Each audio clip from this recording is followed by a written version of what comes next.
Assalamualaikum warahmatullahi wabarakatuh. Innal hamdalillah nahmaduhu wa nasta'inuhu wa nastaghfiruh wa na'udzu billahi min syururi anfusina wa min sayyiati a'malina. Asyhadu an la ilaha illallah wahdahu la syarikalah wa asyhadu anna Muhammadan abduhu wa rasul. Allahumma salli ala Muhammad wa ala ali Muhammad kama sallaita ala Ibrahim wa ala ali Ibrahim wa barik ala Muhammad wa ala ali Muhammad kama barakta ala Ibrahim wa ala ali Ibrahim innaka Hamidum Majid. Ya ayuhan nasu budu rabbakumul ladzi khalaqakum wal ladzina min qablikum la'allakum tattaqun. Ya ayyuhalladzina amtaqullaha wa qulu qawlan sadida yuslih lakum a'malakum wa yaghfir lakum dzunubakum wa may yuti'illaha wa rasulahu faqad faza fawzan 'azima. Ya ayyuhalladzina amanu taqullaha haqqa tuqatih wa la tamutunna illa wa antum muslimun. Ya ayyuhalladzina amanu taqullaha wa kunu ma'as shadiqin. Fa in asdaqal hadithi kitabullah wa khairul hadi Muhammadin sallallahu alaihi wasallam wa syarrul umuri muhdatsatuha wa kullu muhdatsatin bid'ah wa kullu bid'atin dhalalah wa kullu dalalatin finnar. Amma ba'd, kaum muslimin dan muslimah, para pemirsa yang semoga kita semua dirahmati dan dimuliakan oleh Allah Subhanahu wa taala. Alhamdulillah, kita muji dan bersyukur kepada Allah Subhanahu wa taala atas segala nikmat dan karunia yang telah dianugerahkan oleh Allah Subhanahu wa taala kepada kita semua.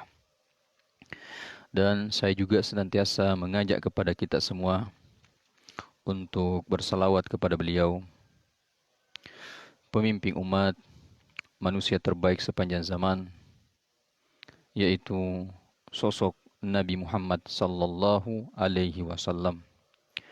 Kita cinta kepada beliau Rasulullah sallallahu alaihi wasallam. Kita mengikuti sunnah-sunnah Rasulullah sallallahu alaihi wasallam. Kita beribadah kepada Allah Subhanahu wa taala sesuai apa yang telah dituntunkan, dicontohkan oleh Rasulullah sallallahu alaihi wasallam,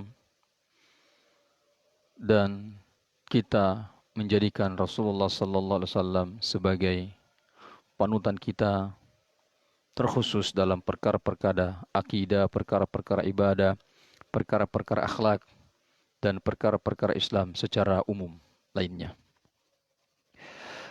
Para pemirsa yang dimuliakan oleh Allah Subhanahu wa taala, insyaallah pada subuh kali ini kita akan melanjutkan kembali kajian kita tentang akidah. Alhamdulillah, pada kesempatan kali ini kita sudah masuk pada pertemuan yang ketiga. Kemarin kita sudah bahas tentang definisi akidah, pengertian akidah, baik dari segi bahasa, etimologi, ataupun dalam pengertian terminologi, pengertian akidah secara akidah Islamiyah, secara syariat. Dan insyaallah pada kesempatan kali ini kita akan melanjutkan pembahasan kita, yaitu sumber pengambilan akidah. Sumber pengambilan akidah sahihah, akidah tauhid. Secara garis besar, para pemirsa dan kaum muslimin yang dimuliakan oleh Allah Subhanahu wa taala, sumber pengambilan akidah yang selamat itu bersumber hanya pada dua sumber, yaitu Al-Quran dan As-Sunnah. Jadi, kalau kita berbicara tentang akidah, maka sumber pengambilan dalilnya, sumber pengambilan rujukannya, itu terbatas pada dua hal, yaitu Al-Quran dan As-Sunnah. Beda ketika kita membahas tentang tata cara salat, ya, kita berbicara tentang furu'iyah, cabang-cabang dalam agama, maka sumbernya ada beberapa, ya, Al-Quran, As-Sunnah, Qiyas, Ijma', ya, itu sumber-sumber yang lain. Tetapi sekali lagi, ketika kita berbicara tentang akidah, maka sumbernya hanya terbatas pada Al-Quran dan As-Sunnah, atau biasa disebut dengan kalimat tauqifiyah, ya, tauqifiyah, yaitu sumber pengambilan dalil terbatas hanya pada Al-Quran dan As-Sunnah. Mungkin kita bertanya, mengapa ketika kita berbicara tentang aqidah sahihah, sumbernya hanya terbatas pada Al-Quran dan As-Sunnah yang sahih? Oleh karena ketika kita berbicara tentang aqidah, maka kita berbicara tentang hakikat ketuhanan. Kita berbicara tentang hakikat Allah Subhanahu wa taala. Nah, tidak ada yang bisa mengetahui dengan jelas hakikat Allah Subhanahu wa taala kecuali Allah Subhanahu wa taala sendiri yang menyampaikan kepada kita hambanya di dalam Al-Qur'an. Ya. Kemudian tidak ada yang bisa mengetahui hakikat Allah Subhanahu wa taala yang sebenarnya kecuali Rasulullah sallallahu alaihi wasallam yang dibimbing oleh wahyu, dibimbing oleh Allah Subhanahu wa taala. Kemudian Rasulullah sallallahu alaihi wasallam menyampaikan dalam sabda-sabda beliau, hadits-hadits beliau yang sahih. Itu alasan yang singkat mengapa ketika kita berbicara tentang akidah, maka sumber pengambilan dalilnya adalah Al-Quran dan As-Sunnah. Tidak ada medan ijtihad di dalamnya. Kita tidak boleh berijtihad, tidak boleh berpendapat ketika berbicara tentang akidah. Ya. Nah, kenapa terjadi hari ini penyimpangan-penyimpangan akidah? Nah, inilah kita akan bahas sebentar sebab-sebab terjadinya penyimpangan akidah sahihah di tengah-tengah kaum muslimin. Baik, kita akan melangkah selanjutnya, itu sumber-sumber pengambilan akidah. Yang pertama yaitu Al-Quran. Ini sumber yang pertama, itu Al-Quran. Al-Quran, kaum muslimin dan muslimah, para pemirsa yang dimuliakan oleh Allah Subhanahu wa taala, merupakan urwatul uthqa. Al-Quran ini adalah merupakan al-urwatul uthqa. Apa yang dimaksud dengan urwatul uthqa? Urwatul uthqa adalah tali Allah yang kokoh, tali agama Allah yang kokoh, yang kuat. Itulah yang dimaksud dengan al-urwatul uthqa. Kemudian Al-Quran adalah cahaya yang mampu menerangi kegelapan alam berfikir manusia. Jadi Al-Quran ini adalah merupakan nur, adalah merupakan cahaya yang diturunkan oleh Allah Subhanahu wa taala untuk menerangi kegelapan alam berfikir manusia, untuk mencerahkan cara berfikir manusia. Itulah Al-Quran yang diturunkan oleh Allah Subhanahu wa taala. Kemudian Al-Quran diturunkan oleh Allah Subhanahu wa taala kepada Nabi Muhammad sallallahu alaihi wasallam dengan bahasa Arab yang jelas dan fasih. Jadi Al-Quran itu diturunkan oleh Allah Subhanahu wa taala kepada Nabi kita, Nabi Muhammad sallallahu alaihi wasallam, yang tentunya untuk disampaikan kepada kita semua umatnya itu dalam bahasa Arab yang jelas, ya, dalam bahasa Arab yang fasih. Ya, di mana Al-Quran ini, kaum muslimin dan muslimah, para pemirsa yang dimuliakan oleh Allah Subhanahu wa taala, dia juga berfungsi sebagai mukjizat. Al-Quran ini berfungsi sebagai mukjizat baik secara lafaz, ya, baik secara lafaz maupun secara makna. Ya. Al-Quran itu sebagai mukjizat baik dia secara lafaz maupun secara makna. Ya, sekaligus, ya, gaya bahasa daripada Al-Quran itu Allah telah memudahkan. Ya, jadi Allah Subhanahu wa taala telah memudahkan gaya bahasa daripada Al-Quran sehingga Al-Quran ini mudah dipahami, mudah dimengerti, mudah ditadabburi. Ya, jadi Al-Quran itu supaya mudah dipahami, mudah dimengerti, mudah ditadabburi, maka Allah Subhanahu wa taala memudahkan bahasa Al-Quran dengan bahasa Arab yang jelas dan bahasa Arab yang fasih sehingga mudah untuk dipahami, mudah untuk dimengerti, mudah untuk ditadabburi, sehingga kita bisa mengambil pelajaran, mengambil hikmah di dalam Al-Quran tersebut. Ini disampaikan oleh Allah Subhanahu wa taala dalam surah Al-Qamar ayat 17. Dan sungguh telah kami mudahkan Al-Quran untuk pelajaran. Jadi, sungguh telah kami mudahkan Al-Quran untuk pelajaran, maka adakah orang yang mau mengambil pelajaran? Jadi jelas bahwa Al-Quran itu Allah mudahkan agar kita bisa mengambil pelajaran di dalamnya. Kita bisa mengambil hikmah di dalamnya, kita bisa mengambil ibrah di dalamnya. Para pemirsa yang dimuliakan oleh Allah Subhanahu wa taala, perlu kita pahami bahwa di dalam Al-Quran tidak ada sedikit pun kerancuan. Di dalam Al-Quran tidak ada sedikit pun pertentangan. Di dalam Al-Quran tidak ada satupun perintah Al-Quran yang tidak bisa dipahami oleh manusia. Jadi ketika kita ingin serius terhadap Al-Quran, bersungguh-sungguh terhadap isi Al-Quran, maka yakin dan percaya tidak ada satupun isi Al-Quran yang tidak bisa dipahami oleh manusia. Serta tidak ada satupun perintahnya yang tidak sanggup dipikul oleh pundak manusia. Ya, jadi sesungguhnya perintah-perintah di dalam Al-Quran, kalau kita ingin bersungguh-sungguh, kita ingin serius, kita yakin dengan janji dan jaminan Allah Subhanahu wa taala tentang isi Al-Quran, perintah yang terkandung dalam Al-Quran, maka tidak ada satupun perintah dalam Al-Quran yang berat untuk kita laksanakan. Tidak ada satupun perintah dalam Al-Quran yang sulit untuk kita amalkan. Cuma terkadang kita tidak sanggup melaksanakan perintah dalam Al-Quran karena kita tidak serius. Kita tidak sanggup melaksanakan perintah-perintah Allah dalam agama ini, dalam Al-Quran, karena kita tidak bersungguh-sungguh. Karena kita tidak memaksimalkan usaha, tidak memaksimalkan ikhtiar. Kita hanya ingin masa bodoh, hanya sekedarnya beragama. Nah, itulah penyebabnya. Sehingga seakan-akan terasa ada perintah dalam Al-Quran yang sulit untuk kita kerjakan. Wanita misalnya diperintahkan untuk berhijab. Bukan mereka tidak mampu, tapi mereka tidak mau. Mereka tidak bersungguh-sungguh.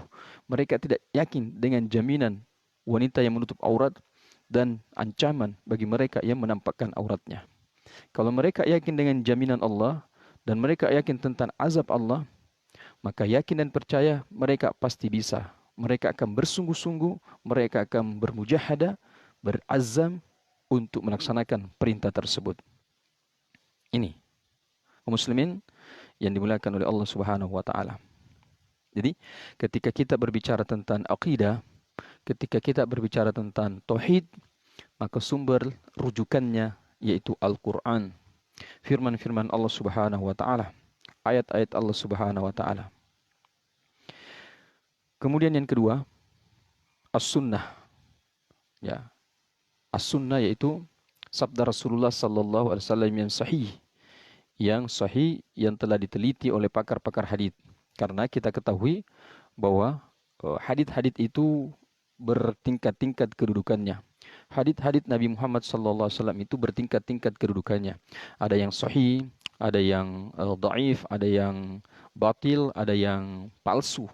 Ya, maka disinilah peranan para ahli hadis meneliti hadis tersebut, menyaring hadis tersebut, kemudian yang hadis-hadis yang sahihlah yang digunakan sebagai dalil dalam rujukan tentang akidah tauhid. Jadi as-sunnah, hadis yang sahih yang jelas kesahihannya tidak diragukan lagi bahwa itu adalah merupakan hadis dari Rasulullah sallallahu alaihi wasallam, adalah merupakan sumber pengambilan yang kedua dalam masalah akidah. Ya. Ini yang kita harus pahami.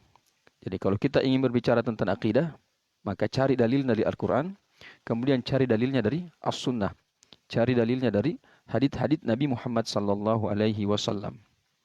Kemudian para pemirsa yang dimuliakan oleh Allah Subhanahu wa taala, bahwa substansi dan muatan yang terkandung di dalam As-Sunnah ini itu memiliki kesepadanan, memiliki kesejajaran dengan Al-Quran.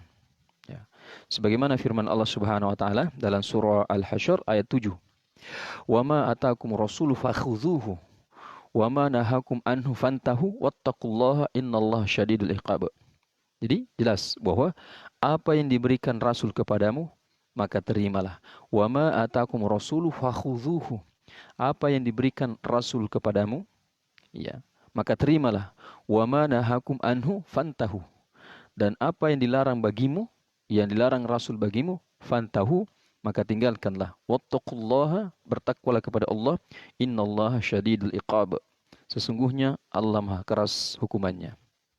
Jadi sungguh sangat jelas para pemirsa yang dimuliakan oleh Allah Subhanahu wa taala, bahwa segala sesuatu yang datangnya dari Rasulullah sallallahu alaihi wasallam, maka kita fakhudhuhu, maka kita dianjurkan oleh Allah Subhanahu wa taala untuk menerimanya tanpa keraguan sedikit pun. Jadi kalau sudah nyata-nyata bahwa itu sumbernya jelas, sahih, para ahli hadis kita, muhaddits telah melakukan penelitian bahwa ini betul-betul sumbernya dari Rasulullah sallallahu alaihi wasallam, tidak ada sedikit pun keraguan di dalamnya, maka kita sebagai umat Rasulullah sallallahu alaihi wasallam, hamba Allah Subhanahu wa taala, harus fakhudhuhu, harus menerimanya 100% tanpa keraguan sedikit pun.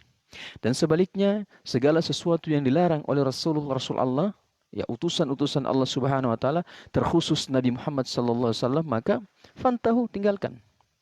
Ya, tinggalkan. Walaupun hal itu disenangi oleh syahwat kita, walaupun itu disenangi oleh hawa nafsu kita, walaupun itu dikerjakan oleh orang banyak, menjadi amalan-amalan orang banyak di tengah-tengah masyarakat kita, tetapi kalau itu sudah jelas-jelas perkara yang dilarang oleh Rasul, maka tidak ada kata lain buat kita, fakhudhuhu, kita sami'na wa ata'na, dengar dan taat. Fakhudhuhu, tinggalkan semua itu. Wattaqullah, bertakwalah kepada Allah, takutlah kepada Allah. Innallaha syadidul iqab, sesungguhnya hukuman Allah itu sangat keras. Kaum muslimin dan muslimah yang dimuliakan oleh Allah Subhanahu wa taala. Kemudian yang kedua, dalam surah An-Nisa ayat 80, Allah Subhanahu wa taala berfirman jelas, "May yuti'ir rasula faqad ata Allah wa man tawalla fama arsalnaka 'alaihim hafidha." Ya. Barang siapa yang mentaati Rasul itu, maka sesungguhnya ia telah mentaati Allah. Jadi, siapa yang mentaati Rasul, sesungguhnya dia telah mentaati Allah. Maka di sinilah bukti bahwa as-sunnah ini ya adalah merupakan sumber kedua yang memiliki kesepadanan, yang memiliki substansi yang sama dengan Al-Quran. Karena Allah mengatakan bahwa siapa yang mentaati Rasul, berarti mengikuti sunnah Rasul, berarti sesungguhnya ia telah mentaati Allah. Jadi sama halnya dia telah mentaati Allah. Karena yang memerintahkan kita untuk taat kepada Rasul adalah Allah.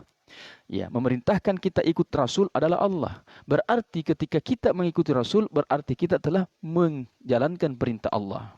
Nah, seperti itu pendalilannya. Kemudian firman Allah Subhanahu wa taala, "Wa man tawalla fama arsalnaka 'alaihim hafidha." Dan barang siapa yang berpaling dari ketaatan itu, maka kami tidak mengutusmu untuk menjadi pemelihara bagi mereka.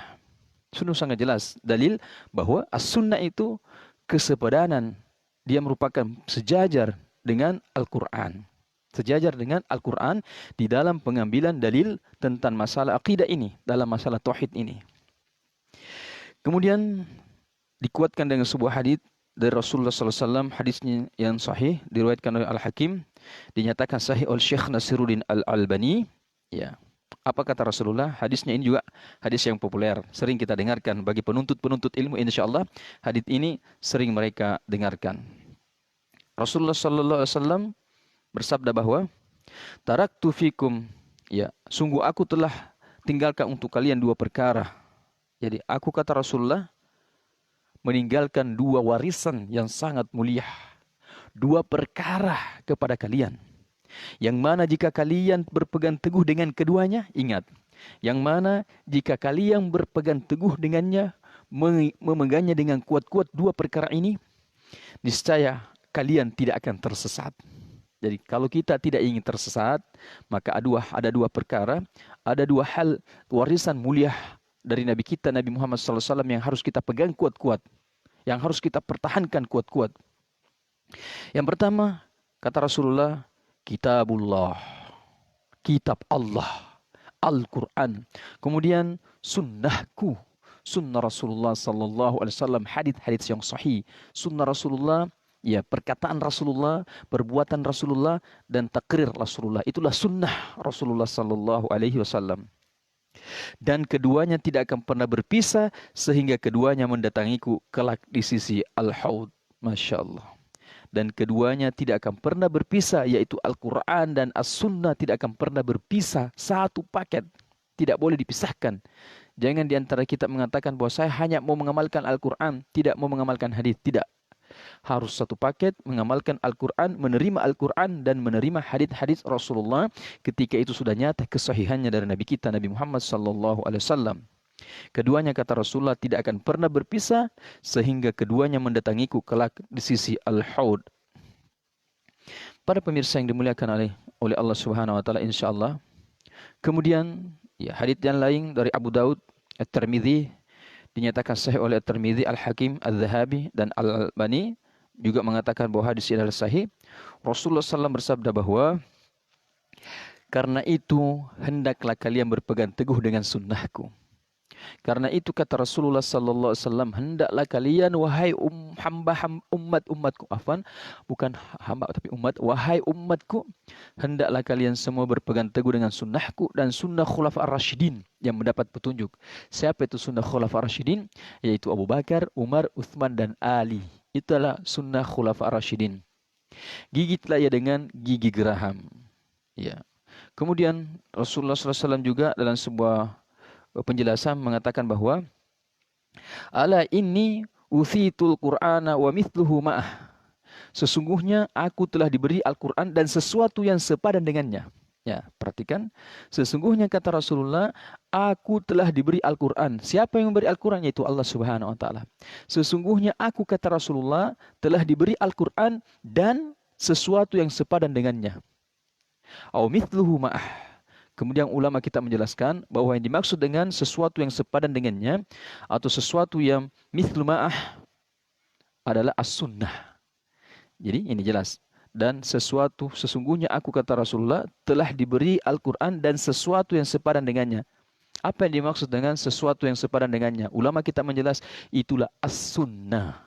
Itulah as-sunnah. Ya, sebagaimana dalam surah Al-Jumu'ah ayat 2 di situ jelaskan ya tentang as-sunnah ini. Ya.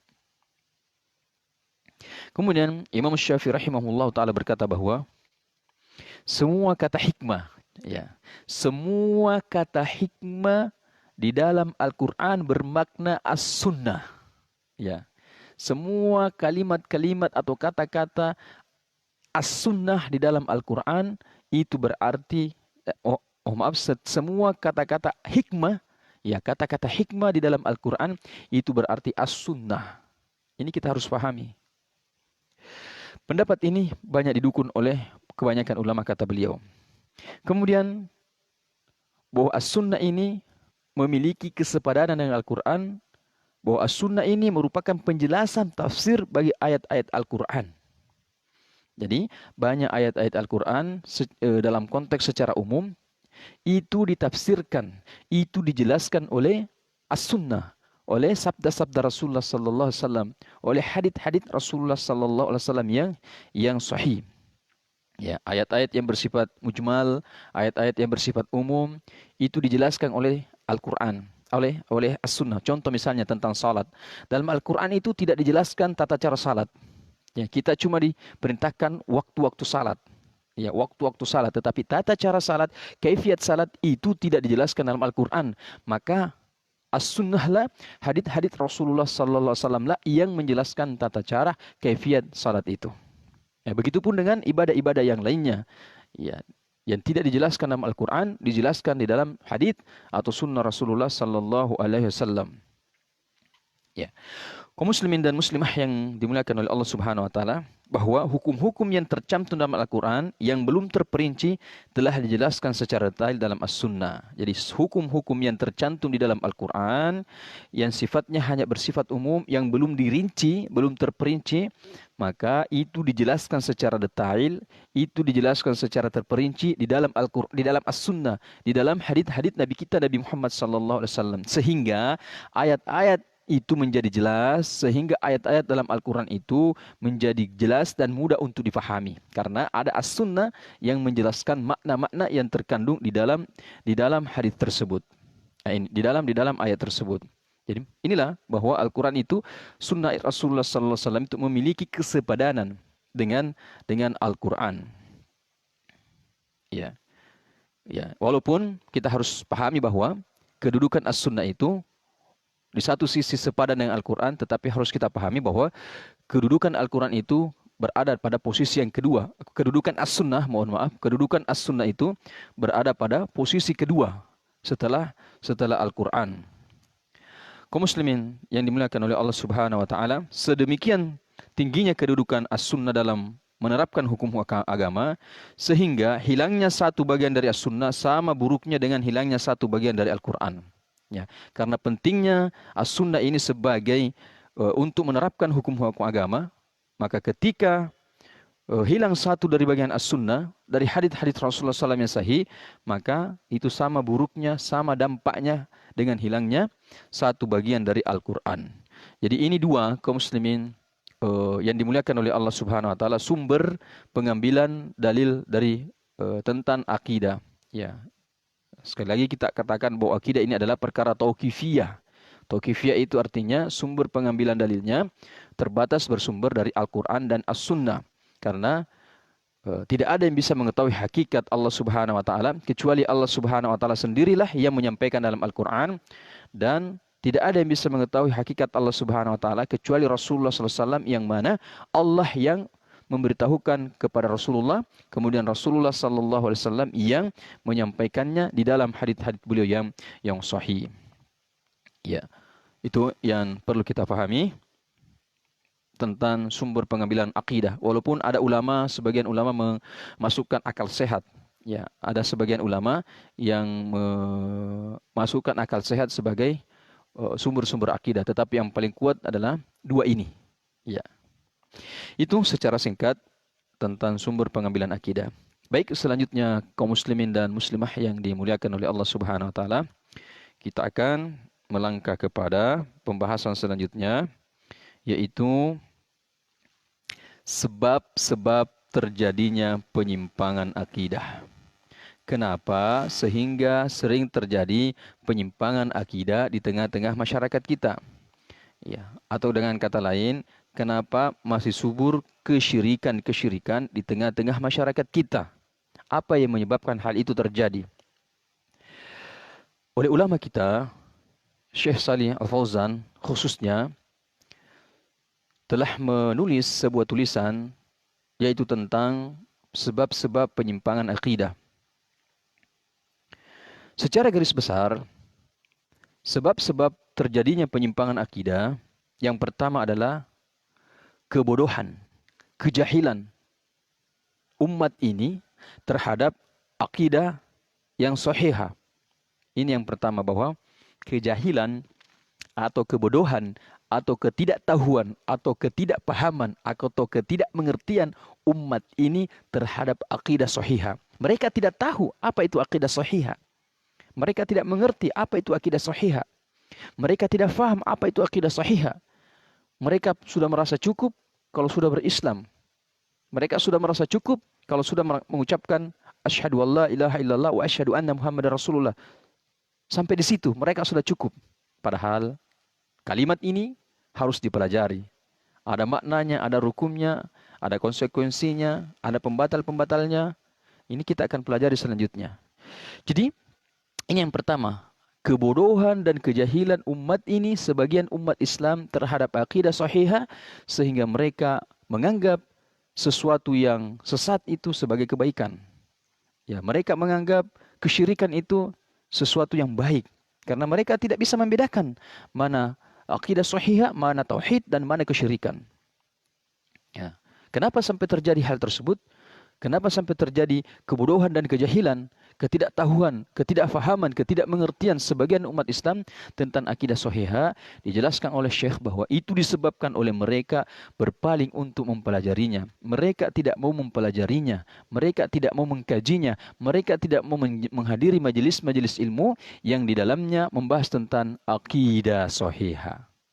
Ya, sebagian kaum muslimin ketika kita berbicara tentang akidah, materi kajian yang disampaikan Ustadz adalah akidah, mereka tidak mau hadir. Mereka alergi karena mereka tidak mau disinggung. Tetapi kalau kajian-kajian yang di dalamnya ada lucu, ada lelucon, yang isinya hanya tawa, canda, dan sebagainya, cerita-cerita bohong, mereka bersemangat. Mereka bersemangat hadir di dalamnya.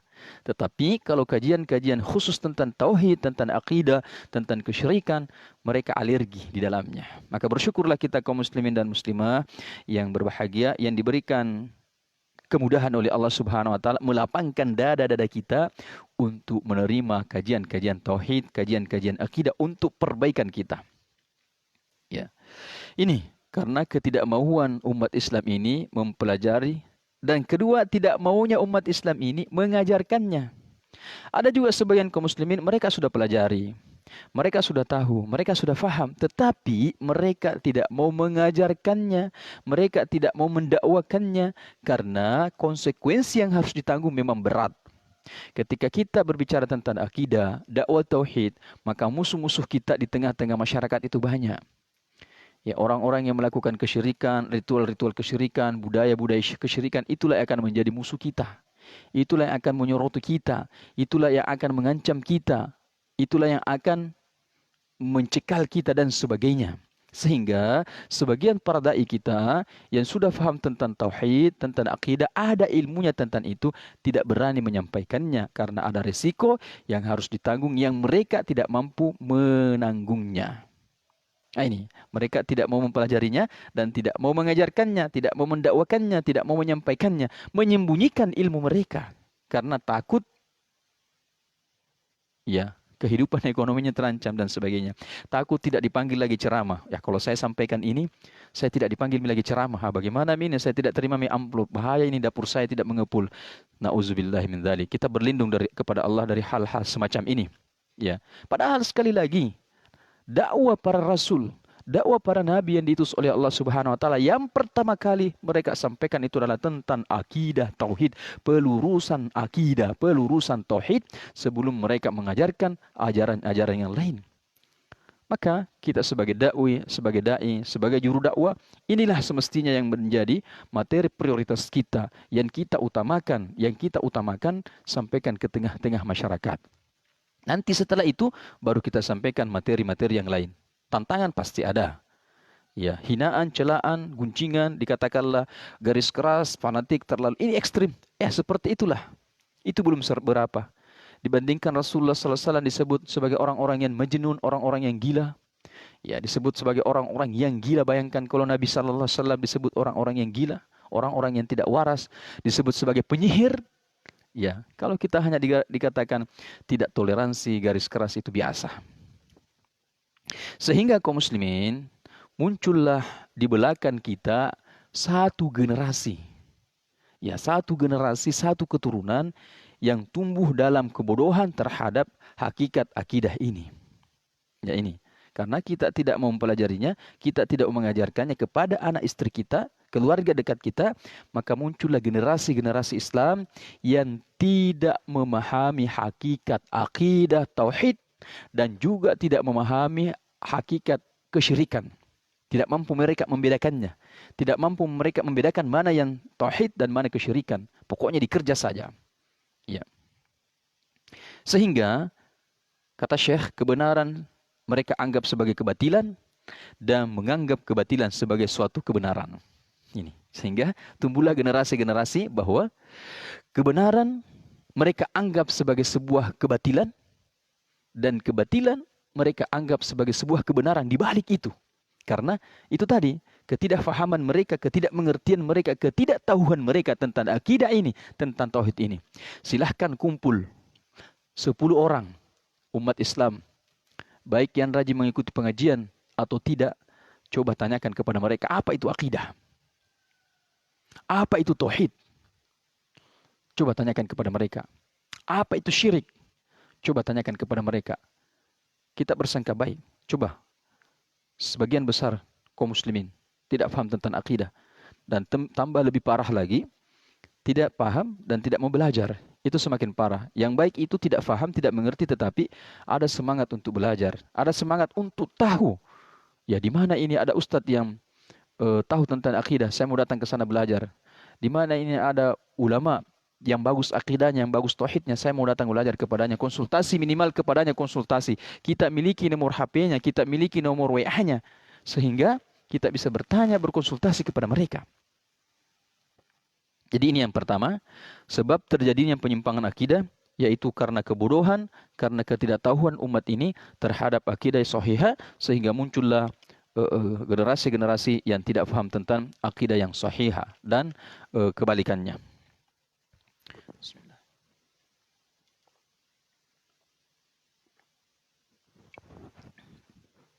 Yang kedua, penyebab terjadinya penyimpangan akidah sahih yaitu fanatisme. Fanatisme buta terhadap nenek moyang mereka dan berpegang teguh kepada tradisi kolot mereka. Jadi ini juga fanatisme, ya, fanatisme kepada nenek moyang kita. Fanatisme terhadap adat istiadat. Fanatisme terhadap budaya dari nenek moyang kita yang bertentangan dengan nilai-nilai akidah. Oleh karena ada budaya, ada adat istiadat yang sesuai dengan ajaran Islam.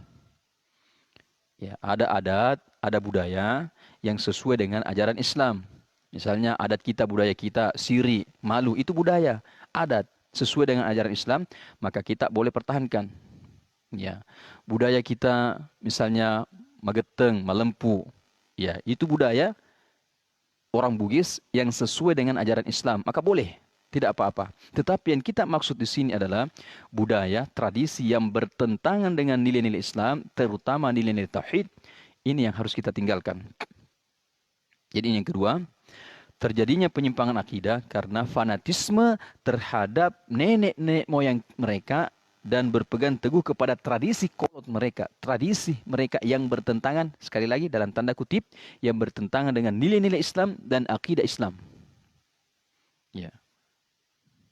Mari kita lihat bagaimana penjelasan Allah Subhanahu wa taala tentang masalah ini. Ini khusus disampaikan oleh Allah Subhanahu wa taala dalam Al-Qur'an.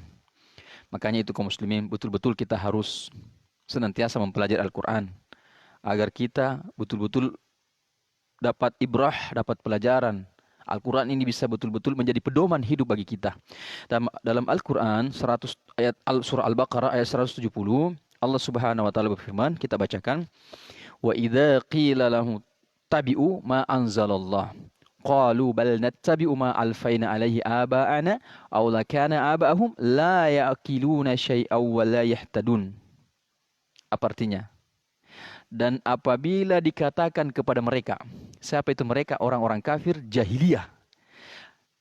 Dan apabila dikatakan kepada mereka, ikutilah apa yang telah diturunkan Allah. Ketika dikatakan kepada orang-orang kafir jahiliyah, ikutilah apa yang diturunkan oleh Allah. Apa yang diturunkan Allah? Al-Quran. Apa jawaban mereka? Apa jawaban orang-orang kafir ketika diajak mengikuti Al-Quran? Mereka menjawab, tidak, kami tidak mau mengikuti ajakanmu itu. Kami tidak mau mengikuti apa yang diturunkan oleh Allah. Kami tidak mau mengikuti Al-Quran, tidak mau. Pertanyaannya, apa alasan mereka, orang-orang kafir ini, tidak mau mengikuti Al-Quran ketika diajak? Jawaban mereka mengatakan, kami hanya mengikuti apa yang telah kami dapati dari perbuatan nenek moyang kami. Jadi orang-orang kafir jahiliyah, para pemirsa yang dimuliakan oleh Allah Subhanahu wa taala, mereka tidak mau mengikuti Al-Quran. Mereka ketika diajak mengikuti Al-Quran, mereka tidak mau ikut terhadap Al-Quran karena alasannya mereka mengatakan bahwa kami hanya mau mengikuti apa yang telah kami dapati dari perbuatan nenek moyang kami. Jadi mereka tidak mau ikuti karena beralasan bahwa cukuplah apa yang telah mereka terima dari nenek-nenek moyang mereka. Sekali lagi jelas disampaikan oleh Allah dalam surah Al-Baqarah ayat 170. Silahkan dibuka. Ayat 170 surah Al-Baqarah. Jadi mereka tidak mau mengikuti Al-Quran. Mereka ketika diajak untuk mengikuti Al-Quran, mereka tidak mau mengikutinya karena alasannya bahwa orang-orang kafir mengatakan cukuplah apa yang telah kami terima dari nenek-nenek moyang kami. Itu alasannya. Dan itu hari ini banyak dilakukan oleh umat Islam. Mereka lebih cenderung mempertahankan budaya warisan nenek moyang yang telah usang, yang bertentangan dengan agama dibandingkan mengikuti Al-Quran. Banyak umat Islam sekarang, na'udzubillah min dzalik, mudah-mudahan kita tidak termasuk di dalamnya, ketika disampaikan dalil Al-Quran, ayat Al-Quran, mereka mengatakan, tidak, kami hanya mau mengikuti budaya nenek moyang kami. Kemudian Allah melanjutkan, walaupun nenek moyang mereka itu tidak mengetahui suatu apapun dan tidak mendapat petunjuk. Jadi nenek-nenek moyang kita terdahulu, mereka tidak faham tentang, mereka tersesat dalam kesyirikan karena dua hal. Dua hal yang menyebabkan nenek-nenek moyang kita terdahulu tersesat dalam kesyirikan, dua hal. Ini dalam Al-Quran surah Al-Baqarah ayat 170. Silahkan dibuka. Apa penyebabnya? Yaitu Mereka tidak mengetahui suatu apapun, artinya mereka bodoh. Ini ya kan maknanya bahwa mereka tidak mengetahui sesuatu apapun, tidak mengetahui artinya mereka bodoh. Itu yang pertama. Kemudian tidak mendapat petunjuk, artinya mereka tersesat. Jadi dua, karena kebodohan dan karena tersesatnya mereka, sehingga mereka tidak mau mengikuti Al-Quran. Tidak mau mengikuti petunjuk Allah. Mereka lebih cenderung mempertahankan budaya warisan nenek moyang yang telah usang, yang dalam tanda kutip, perhatikan baik-baik, jangan sampai kita salah faham, yang bertentangan dengan nilai-nilai agama Islam dan nilai-nilai tauhid. Ya, nilai-nilai tauhid. Silakan kita lihat di tengah-tengah masyarakat kita, berapa banyak pelanggaran-pelanggaran yang dilakukan oleh umat Islam dalam bidang tauhid, dalam perkara akidah, karena mengikuti warisan-warisan nenek moyang kita. Sehingga ketika tampillah dai, ketika tampillah ustadz untuk mengingatkan ini, malah ustadz itu disoroti, malah ustadz itu dibenci, malah ustadz itu dicekal, bahkan didemo. Iya, ini yang harus kita pahami. Ustadz ini menyampaikan tentang akidah untuk kebaikan kita, untuk kemaslahatan kita, untuk keselamatan kita, sebagai bentuk cinta seorang dai kepada saudaranya, sehingga mereka menyampaikan tentang tauhid ini, tentang akidah ini. Ya, karena kalau bukan para ustadz kita, para ulama kita yang mengajarkan kita kepada tentang akidah, tentang tauhid, siapa lagi yang kita mau ajarkan? Yang mengajarkan kepada kita. Maka bersyukurlah kita sekali lagi yang dilapangkan dadanya oleh Allah Subhanahu wa taala untuk menerima tauhid ini. Kami pribadi juga pernah tersesat, tidak paham apa itu tauhid, tidak mengerti apa itu akidah. Awal-awalnya juga menolak dakwah tersebut. Ya, karena bertentangan dengan hawa nafsu, selera, kemauan keluarga, adat dan budaya istiadat. Itu kami tolak awalnya, tapi alhamdulillah Allah lapangkan dada-dada kami untuk menerima kebenaran. Ya, seperti itu. Jadi ini yang kedua, ya. Kemudian dalam surah Al-Maidah ayatnya ayat 104, ya. Apabila dikatakan kepada mereka, ya, coba, apabila dikatakan kepada mereka, marilah mengikuti apa yang diturunkan Allah dan mengikuti Rasul. Ini lebih jelas lagi. Apabila dikatakan kepada mereka, itu orang-orang kafir jahiliyah, marilah mengikuti apa yang diturunkan Allah dan mengikuti Rasul. Diajak untuk mengikuti Al-Quran dan mengikuti Rasul.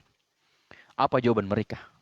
Mereka menjawab, cukuplah untuk kami apa yang kami dapati, bapak-bapak kami mengerjakannya. Coba. Mereka tidak mau mengikuti Al-Quran, mereka tidak mau mengikuti Rasul, karena mereka mengatakan, cukuplah apa yang kami dapati, bapak-bapak kami mengerjakannya. Cukuplah kami mengikuti warisan-warisan nenek-nenek moyang kami. Dan apakah mereka itu akan mengikuti nenek moyang mereka, walaupun nenek moyang mereka itu tidak mengetahui apa-apa dan tidak pula mendapat petunjuk? Coba. Dalam surah Al-Maidah ayat 104, silahkan dibuka. Kalau dalil yang pertama tadi surah Al-Baqarah, surah yang kedua ayat 170. Kemudian dalil yang kedua surah Al-Maidah, surah yang kelima ayat 104. Apabila dikatakan kepada mereka, marilah mengikuti apa yang diturunkan Allah dan mengikuti Rasul. Ya, mereka menjawab, cukuplah untuk kami apa yang kami dapati, bapak-bapak kami mengerjakannya. Dan apakah mereka itu akan mengikuti nenek moyang mereka, walaupun nenek moyang mereka itu tidak mengetahui apa-apa dan tidak pula mendapat petunjuk? Ini dua dalil kaum muslimin, para pemirsa yang dimuliakan oleh Allah Subhanahu wa taala, bahwa fanatisme buta terhadap nenek moyang dan berpegang teguh kepada tradisi kolot mereka yang bertentangan dengan agama, inilah yang menyebabkan terjadinya penyimpangan akidah di tengah-tengah masyarakat, dan inilah diwarisi turun-temurun. Ya, mohon maaf, bahkan mereka yang memiliki pendidikan akademik sampai profesor, sampai doktor dan sebagainya, pun terjerumus dalam dalam penyimpangan akidah ini. Ya, ini banyak dari mereka yang dikatakan sebagai orang-orang yang akademisi. Nauzubillah, kita saksikan di tengah-tengah masyarakat, bahkan para pejabat-pejabat kita, ya sebagian diantaranya juga terjerumus dalam perkara-perkara ini. Kenapa? Karena ini tadi, yang pertama itu karena ketidaktahuan, kebodohan mereka. Yang kedua ini karena mereka mengikuti tradisi, fanatisme terhadap tradisi budaya nenek moyang yang bertentangan dengan nilai-nilai Islam. Kemudian yang ketiga, penyebab terjadinya penyimpangannya itu, penyimpangan akidah, yaitu taklid buta terhadap semua perkataan manusia tanpa menggunakan ilmu yang benar dan petunjuk wahyu. Jadi ini orang juga terkadang melakukan penyimpangan akidah karena mereka taklid terhadap perkataan-perkataan manusia. Mereka taklid terhadap perkataan-perkataan manusia tanpa menimbang apakah perkataan itu sesuai dengan Al-Quran, apakah perkataan itu sesuai dengan sunnah Rasulullah SAW. Ya, pokoknya kalau pimpinannya yang katakan, dia terima. Pokoknya kalau ketuanya yang katakan, dia terima. Pokoknya kalau pimpinannya yang katakan, dia terima. Ya, tanpa dia harus memeriksa apakah perkataan pimpinan saya ini, apakah fatwa pimpinan saya ini sesuai dengan Islam atau tidak, sesuai dengan ajaran Islam atau tidak. Ya, pokoknya dia terima bulat-bulat. Nah, ini taklid. Taklid terhadap yayasan, taklid terhadap organisasi, taklid terhadap pimpinan. Ya, itu penyebab terjadinya penyimpangan akidah. Kemudian yang keempat yaitu ghulu, berlebih-lebihan dalam bersikap terhadap wali dan orang-orang saleh. Ya, ini terkadang ada juga orang yang itu berlebih-lebihan di dalam bersikap terhadap para wali dan orang-orang saleh sehingga mereka mengangkat para wali ini dan orang-orang saleh ini sampai ke derajat ketuhanan. Ya, mereka mengangkat derajat para wali ini dan orang-orang saleh ini sampai kepada derajat ketuhanan. Apa maksudnya? Mereka terkadang mendatangi kuburan para wali, kuburan para orang saleh untuk meminta berkah, untuk meminta jodoh, untuk meminta kesembuhan, untuk meminta keselamatan. Padahal jodoh, rezeki, keselamatan itu adalah hak prerogatif Allah Subhanahu wa taala, hak mutlak Allah Subhanahu wa taala yang tidak boleh diberikan kepada selain Allah. Ketika hak prerogatif itu diberikan kepada selain Allah Subhanahu wa taala, maka pelakunya terjerumus kepada penyimpangan akidah atau melakukan kesyirikan. Ya, banyak seperti itu. Datang ke kuburan orang yang dianggap saleh, datang ke kuburan orang yang dianggap sebagai wali-wali Allah. Dia datang ke sana meminta keberkahan, meminta kesembuhan, meminta jodoh, dilapangkan rezekinya, dan lain-lain sebagainya. Yang mana itu adalah merupakan hak Allah diberikan kepada selain Allah. Inilah kaum muslimin yang dimaksud dengan gulu, berlebih-lebihan. Ya, dipasang fotonya misalnya syekh, ya seorang ulama dipasang fotonya. Ya, kemudian dia berdoa kepada Allah Subhanahu wa taala melalui perantaraan foto tersebut, wasilah foto tersebut. Ya, misalnya memasang fotonya Syekh Abdul Qadir Al-Jailani. Syekh Abdul Qadir Al-Jailani seorang ulama, orang saleh. Ya, karena dianggapnya dia itu orang saleh dan memang beliau orang saleh.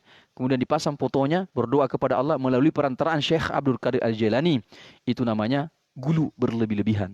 Ini penyimpangan akidah. Ya. Kaum muslimin yang dimuliakan oleh Allah Subhanahu wa taala, setidaknya ini 4. Ada 7 sebenarnya, tetapi cukuplah 4 yang kita sampaikan penyebab terjadinya penyimpangan akidah. Yang pertama kita ulangi yaitu kebodohan terhadap akidah, tidak tahu tentang akidah, tidak mengerti tentang akidah sahihah. Yang kedua yaitu fanatisme buta terhadap budaya nenek moyang yang bertentangan dengan nilai-nilai Islam. Kemudian yang ketiga yaitu taklid buta terhadap semua perkataan manusia tanpa harus menimbang apakah perkataan itu benar bersumber dari Al-Quran, benar bersumber dari sunnah Rasulullah SAW, tidak bertentangan dengan agama. Kemudian yang keempat, berlebih-lebihan, gulu di dalam bersikap kepada orang-orang soleh. Ini yang bisa kita sampaikan pada kesempatan kali ini. Kemudian insya Allah pada pertemuan selanjutnya itu solusi atau jalan keluar agar kita terhindar dari penyimpangan-penyimpangan akidah yang telah kita sebutkan tadi. Ada solusi yang ditawarkan. Ada solusi yang ditawarkan dalam agama ini agar kita bisa terhindar dari penyimpangan-penyimpangan akidah. Itu materi kita selanjutnya biiznillah. Dan kita akan sambung lagi dengan akidah tauhid merupakan dakwah seluruh nabi dan rasul. Ya, kita ulang-ulangi materi ini kaum muslimin. Kita ulang-ulangi. Karena inilah materi inti dalam agama kita. Tidak ada gunanya salat kita. Tidak ada gunanya puasa kita. Tidak ada gunanya zakat kita. Tidak ada gunanya sedekah kita dan amalan-amalan Islam yang kita lainnya kalau akidah kita bermasalah. Kalau tauhid kita tidak lurus, tidak ada gunanya seperti itu. Capek-capek kita puasa, capek-capek kita berdakwah dan beramal, berinfak, bersedekah, tidak ada gunanya kalau akidah kita bermasalah. Ya, demikian yang bisa kita sampaikan pada kesempatan kali ini. Semoga bermanfaat. Kebenaran itu mutlak datanya dari Allah Subhanahu wa taala. Al-haqqu min rabbika fala takunanna minal mumtarin. Segala kesalahan itu sumbernya dari saya pribadi, mohon dimaafkan. Jikalaulah dalam dakwah ini, materi ini ada yang terlalu keras, dianggap keras, itu adalah bentuk cinta dan kasih sayang kami kepada kita semua, agar kita sama-sama memiliki tauhid yang benar, memiliki akidah yang benar, menjauhi segala macam bentuk kesyirikan dan penyimpangan-penyimpangan akidah. Kita berdoa kepada Allah agar Allah melapangkan dada-dada kita untuk menerima kebenaran siapapun yang menyampaikannya, dari manapun yang menyampaikannya. Iya. Semoga bermanfaat. Subhanakallahumma bihamdik, asyhadu an la ilaha illa anta, astaghfiruka wa atubu ilaik. Assalamualaikum warahmatullahi wabarakatuh.